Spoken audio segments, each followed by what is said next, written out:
The Divine Feminine Oracle Guidebook Introduction by Megan Watterson. Why these ladies of love? This Divine Feminine Oracle contains 53 saints, mystics, poets, priestesses, gender rebels, cross-dressers, trailblazers, and holy troublemakers who represent both divine beings and the human women who sought to embody them.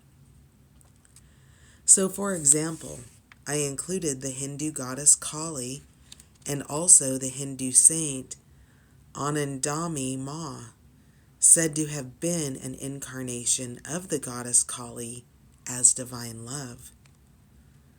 The potency of this oracle rests in the variety of images of the divine feminine, not just religious diversity, but also race, culture, gender identity, mythology, and geographic location. And also all aspects of the divine feminine, from what's considered light to dark, are exalted in this oracle. For example, I include both Saint Perpetua, the 3rd century Christian visionary from North Africa, and Sekhmet, the Egyptian warrior goddess of sacred rage. Each card represents an aspect of the divine feminine that exists within us and that we've drawn because it's time for us to integrate or embody that aspect more fully. The red thread that connects them all is the legacy of love that they each represent. Why this oracle now? I have long believed that there is a connection between our ideas of the divine and the status of women.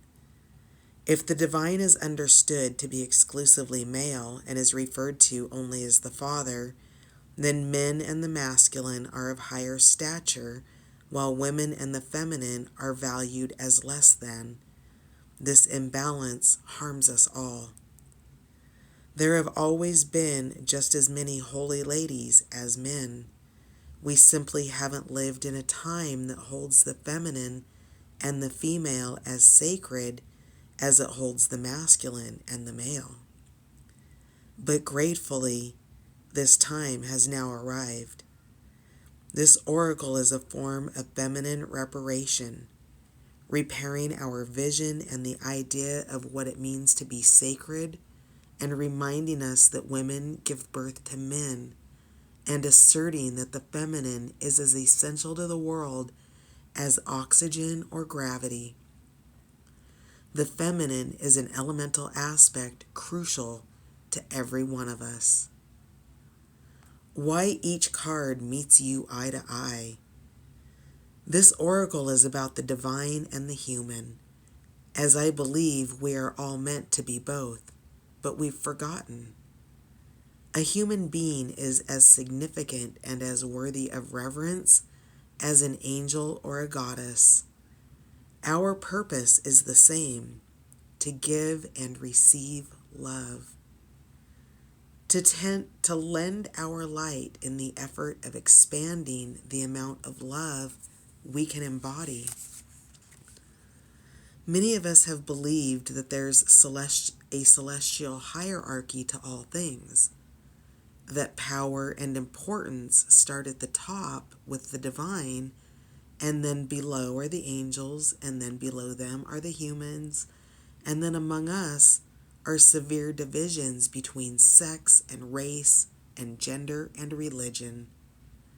And then comes the animals and all the beautiful created things that exist in this world. It's important to recognize that there isn't a hierarchy in the spiritual world. Existence cannot be ranked on a vertical line or stacked in order of importance. Existence is a continuum that resides on a horizontal axis where each being is as significant as the next. Love is the force that renders us all equal. The power and importance of the universe exists right here within each of us, just wanting to be remembered. You will meet each of these holy ladies eye to eye so they can remind you of your own light. I want you to experience darshan, a form of seeing and being seen by the divine with each card. I want this oracle to be a sacred mirror so you can't forget just how much divine love you have come from.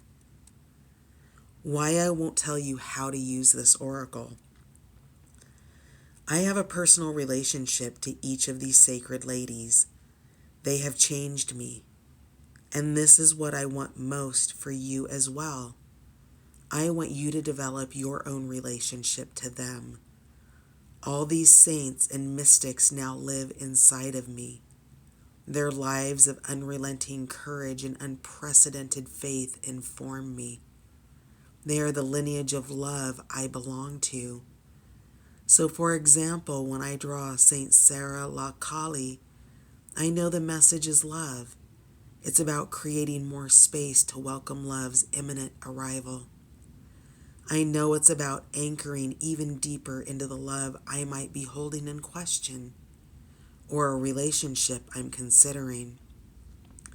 And it's about letting all logic go and trusting that faith is like a ship without sails. It's a boat that arrives not by force, but through the patient currents of time. But you may draw her and sense a different message. Your soul may whisper a story that you haven't heard, and I want you to trust that. Each description and interpretation that's included in this guidebook is an icebreaker. It's the starting point for you to fall in love with these forces of the divine feminine. Invitation. We contain our own answers. We know this, and yet still we go through the motions of trying to find outside of us what we will eventually return to find within us. It's a humorous aspect of being a human. We forget our divinity. We forget how powerful we are. And so we siphon that power to other people, to institutions, to sacred sites and places. We invest others with a power that is actually our own. This divine feminine oracle is an invitation to reclaim your power. It's a spiritual tool to hone your intuition. Working with it can be a sacred practice of remembering that you contain your own answers. You can drop into your heart, that cathedral of love inside you, and receive what is needed. Invocation. Here are statements you can say before using the oracle to invoke your soul. I call myself back from all times and all places. I am my own. I contain the answers I seek. At any moment and under any circumstances, I can enter this sanctuary inside my heart. I can meet with my soul and merge with divine love. I can choose to allow my soul to lead me in this lifetime. I am a bridge between heaven and earth. I am in service of love. In each moment, I return to the mediator between the worlds, my own heart. In each moment, I can choose to be with the truth that's always right here within me. Soul Voice Meditation. As an intuitive tool, each card contains a suggested soul voice meditation question. This is a question you can pose to your own soul. Here's a guided soul voice meditation as an example of how to connect to your heart and hear the truth within you. Imagine that there is a thin, beaming rim of light that frames you, like a full-body halo. Imagine it's an energetic golden egg that holds you and protects you by only allowing in what will serve you and by releasing everything within you that no longer does. Then imagine that same light is cascading down from the crown of your head to the soles of your feet, reminding you of the clarity you always have access to and of the safe and wide open spaces within you that you can always claim. Take your first deep breath, and as you inhale, imagine descending into your heart. The heart is not a heart as in the physical organ. The heart is the mediator between the worlds. The heart is where we can meet with what is so much more than us.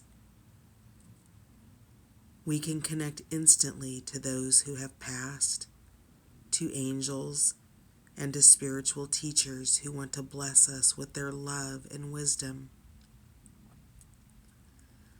The heart is the seat of the soul.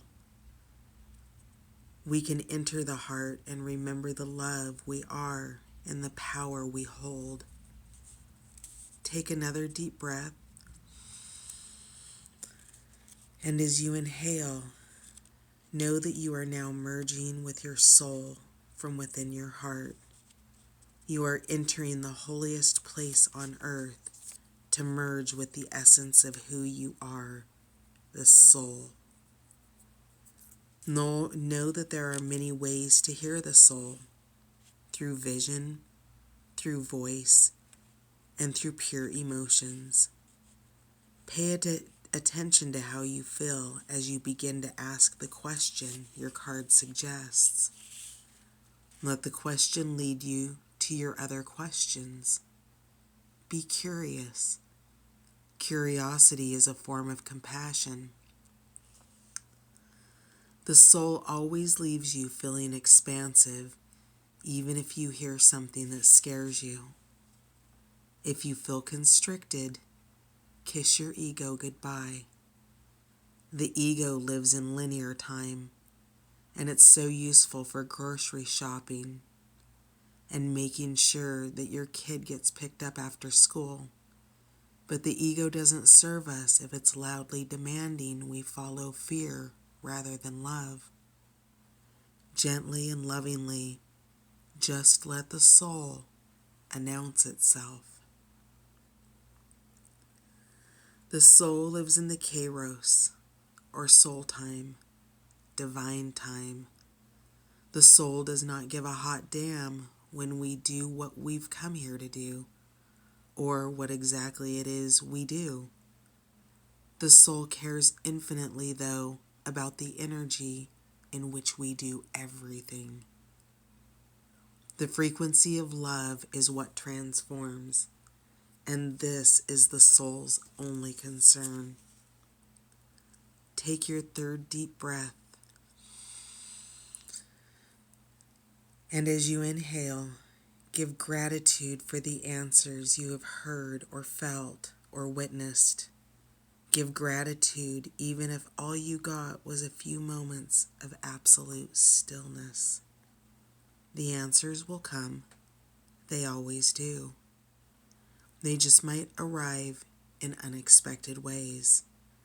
On the t-shirt of a teenager you happen to sit next to tomorrow. On a billboard you catch a glimpse of while speeding by on the highway.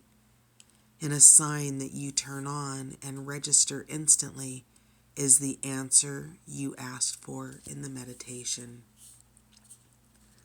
What we bring to the heart arrives. What we ask from the heart gets answered. What we seek inwardly, we find. And when you surface from behind your eyes, know that you are now seeing out with the eyes of the soul. You are now moving the way love would have you move, and you are seeing with the heart, which perceives the unseen just as clearly as the light of day. Intention. Every card in the Divine Feminine Oracle has an intention. The ego might not feel as though the intention is true for us.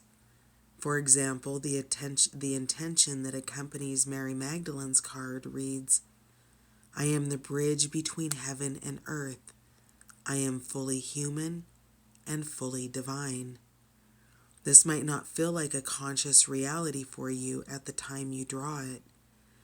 It's the message, though, that your soul wants you to remember.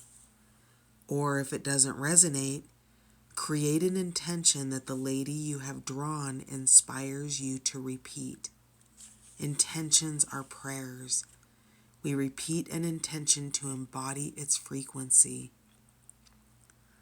Because we don't yet believe in our bones that the intention or affirmation for us is true.